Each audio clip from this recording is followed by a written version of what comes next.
Hello student. आज हम charter act 1813 पढ़ाई करने जा रहा है और जो इससे आगे हमने लिखा था वो था चार्टर एक्ट 1793। इससे आगे में हमने चार्टर एक्ट 1793 डिस्कस किया है। जिसने भी चार्टर एक्ट 1793 नहीं देखा है वो आगे का वीडियो देखकर इस वीडियो में प्रवेश कर सकते हैं, ठीक है ना। और चार्टर एक्ट 1793 ने क्या कर दिया कि 20 साल के लिए एक्सटेंडेड कर दिया था कंपनी का ट्रेड मोनोपोली, ठीक है ना, एक्सटेंडेड। सो इसीलिए उसका 20 साल बाद कौन आ गया, 1813 आ गया, ठीक है। तो 93 में 20 साल के लिए कंपनी का ट्रेड मोनोपोली इन इंडिया 1793 में 20 साल के लिए एक्सटेंडेड कर दिया था और एक्सटेंड कर दिया था, इसीलिए अब दूसरा चार्टर एक्ट आया 1813 का चार्टर एक्ट, ठीक है। तो 1813 का चार्टर एक्ट क्या बोलता है, ठीक है ना। तो ये बोलता है कि जो ईस्ट इंडिया कंपनी का ट्रेड मोनोपोली है इंडिया में, ठीक है ना, उसको क्या कर दिया, एबोलिश कर दिया, ठीक है ना। अब से इंडिया में ईस्ट इंडिया कंपनी का ट्रेड मोनोपोली जो है वो एबोलिश हो जाएगा। खाली वो किस में ट्रेड कर सकते हैं, टी में, ठीक है ना। तो trade monopoly of east India company was एबोलिश्ड except for tree, है ना। टी वो कर सकता था, टी का ट्रेड वो कर सकता था, लेकिन ट्रेड मोनोपोली और चीज में जो कर रहा था, आगे से करके आ रहा था ईस्ट इंडिया कंपनी, उसमें क्या लगा दिया, लगाम लगा लिया, अबोलिश कर दिया, ठीक है। तो इसीलिए हम इसको क्या लिखेंगे कि अबोलिश ऑफ ट्रेड मोनोपोली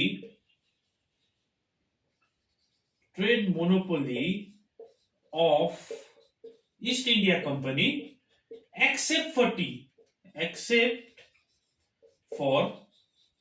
ठीक है ना। तो वो क्या कर सकते हैं, अब इसका फीचर्स में, ठीक है ना, इसका जो फीचर्स है वो पहली बात क्या बोल दिया, फर्स्ट पॉइंट क्या बोल दिया कि जो अब ट्रेड है वो खाली टी में कर सकता है, लेकिन दूसरे में ईस्ट इंडिया कंपनी का मोनोपोली नहीं होगा। और दूसरा फीचर्स क्या बोल दिया कि ट्रेड मोनोपोली जो चाइना का साथ हो रहा था ईस्ट इंडिया कंपनी का, वो कंटिन्यू कर पाएगा, ठीक है ना। तो trade monopoly of east India company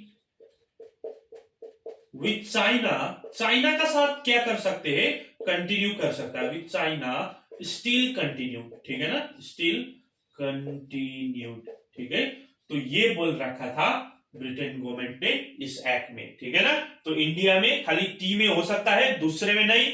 और चाइना के साथ जो ट्रेड हो रहा था ईस्ट इंडिया कंपनी का, वो अब लगातार कर सकते हैं ईस्ट इंडिया कंपनी, ठीक है ना, उसमें कोई बाधा नहीं है। तो तीसरी बात बोल दिया कि अब स्प्रेड ऑफ वेस्टर्न एजुकेशन करना चाहिए, ठीक है ना। इंडिया में क्या लाना चाहिए, स्प्रेड ऑफ वेस्टर्न एजुकेशन, ठीक है। पाश्चात्य देश का जो पढ़ाई था, जो एजुकेशन था, वो इंडिया में लाना चाहिए, तभी ईस्ट इंडिया कंपनी इंडिया में क्या कर पाएगा, प्रोग्रेस कर पाएगा। क्योंकि भारत के लोग को जब वेस्टर्न एजुकेशन का, ठीक है ना, नॉलेज हो जाएगा और नॉलेज मिलेगा उसको, तब ईस्ट इंडिया कंपनी इंडिया में अच्छे से क्या कर पाएगा, बिजनेस कर पाएगा। उसको भारत को, लोग को ललाजित करना पड़ेगा वेस्टर्न एजुकेशन से। इसीलिए थर्ड पॉइंट में क्या बोल दिया, स्प्रेड ऑफ वेस्टर्न एजुकेशन। और फोर्थ पॉइंट में क्या बोल दिया कि जो क्रिश्चियन मिशनरीज होगा उसको भारत में आने को अलाउ करना पड़ेगा, और क्रिश्चियन मिशनरीज जो है वो भारत में अलाउ करके क्रिश्चियन मिशनरीज का स्कूल्स वगैरह इंडिया में फैलाना पड़ेगा। और ये बोल दिया, ठीक है, अलाउ, फोर्थ पॉइंट में अलाउड क्रिश्चियन मिशनरीज, जो क्रिश्चियन मिशनरीज हुआ करता था, क्रिश्चियन मिशनरीज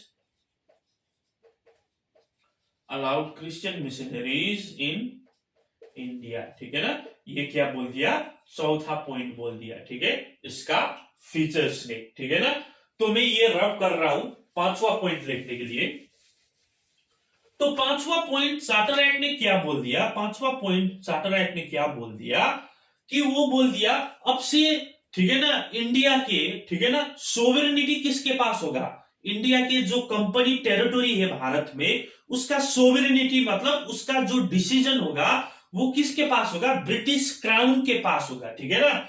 तो बोल दिया कि ब्रिटिश क्राउन जो है, ब्रिटिश क्राउन जो ब्रिटेन में है, ब्रिटिश क्राउन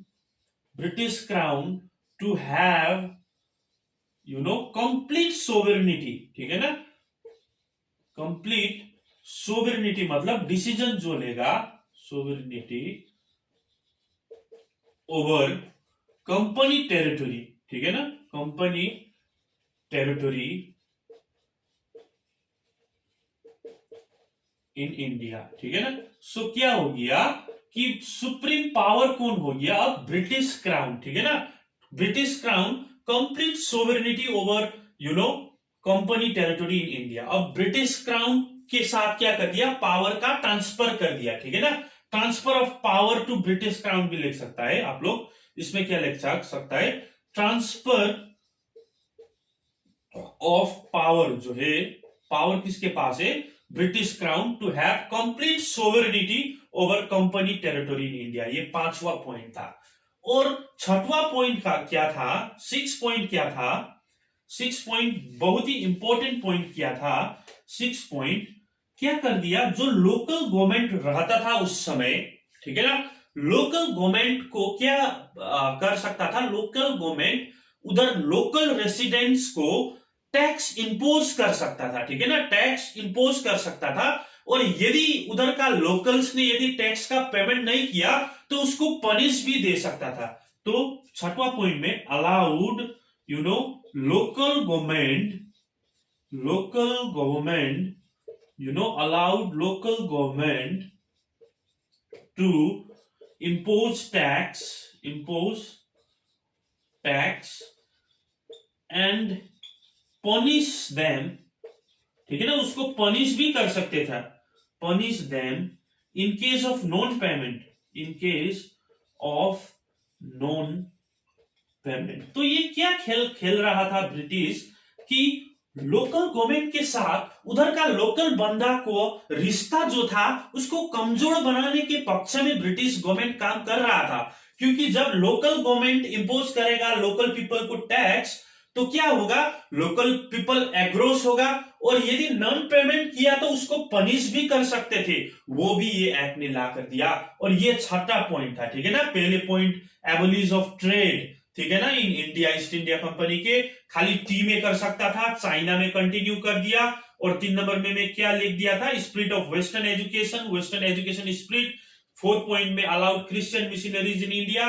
5th पॉइंट में ब्रिटिश क्राउन अब सुप्रीम पावर होगा कंप्लीटली कंपनी टेरिटोरी का। और 6th पॉइंट लोकल गवर्नमेंट को क्या कर दिया, टैक्स इंपोज कर देना पाएगा, और यदि लोकल ने टैक्स नहीं भरा तो उसको पनिश भी कर सकता था, ठीक है। इसका नोट्स में जरूर पीडीएफ में आप लोग को दे दूंगा। ये 6 पॉइंट है, ठीक है ना, 1813 का चार्टर एक्ट का, ठीक है। तो आप लोग लाइक करिए, कमेंट करिए, देखिए और बोलिए मेरे को कि आप लोग को समझ आ रहा है। तो आप लोग समझते मजा आ गया लिख दीजिए कमेंट में, तो मेरे को भी पढ़ाने में थोड़ा मजा आएगा, ठीक है ना। आप लोग का पीसीएस हो गया, आप लोग का यूपीएससी हो गया और सफल हो जाएगा, ठीक है। आप लोग ये कंसेप्ट क्लियर रख के आप लोग एग्जाम में अप्रोच करते हैं। एक लाइक बनता है, एक शेयर बनता है, सब्सक्राइब बनता है, और आप लोग मेरे चैनल को फॉलो करते जाइए, GS with Upreti. Thank you.